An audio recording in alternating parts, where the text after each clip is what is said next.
How do they misuse PCR to estimate all these supposed free viral RNAs that may or may not be there? I think misuse PCR is not quite.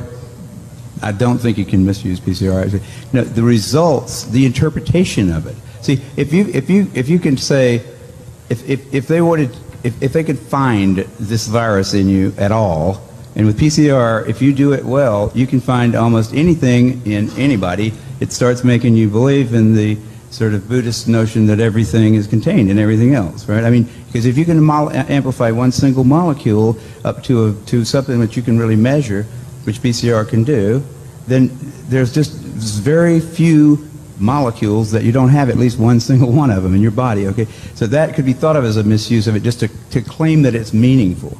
But the real misuse of it is that you don't need to test for HIV. You don't need to test for the other 10,000 retroviruses that are unnamed also in the subject.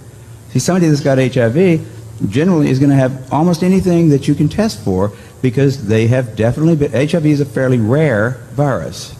There's only 1 million of us out of 250, 300 million people in America that have that virus. So you have to get around, either your mother had to have it and pass it to you, or you have to really be paying a lot of attention to people that do have it and paying only attention to them and get a pretty good chance of getting it that way. It's hard to get it, but if you have it, there's a good chance you've also got a lot of other ones because you've been in the market for it's been possible for you to get a lot of. To test for that one and say that has any special meaning is what I think is the problem. Not that PCR has been misused. It's like. It's not an estimation. No, it's a really quantitative thing. It tells you something about nature and about what's there, but it allows you to take a very minuscule amount of anything and make it measurable, and then talk about it in meetings and stuff like it is important. See, that's not a misuse. That's just sort of a misinterpretation. Even after all these PCR, this quantitative PCR, that if you just get down to a basic virological count, it's still 1 in 1,000 to 1 in 10,000. HIV in 1 to 1 in 1,000, 1 in 500 to 1 in 1,000 T cells. It is. No, there's very little of what they call HIV, and what's been brought out here by Philpott and Isai already.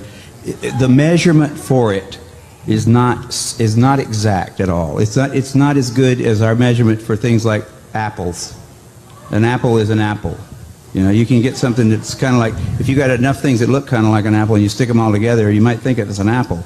But and HIV is like that. Those tests are all based on things that are invisible, and the results are inferred in a sense. PCR is separate from that. It's just a process that's used to make a whole lot of something out of something.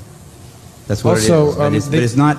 It doesn't tell you that you're sick, and it doesn't tell you that the thing you ended up with really was going to hurt you or anything like that. That's what it's not.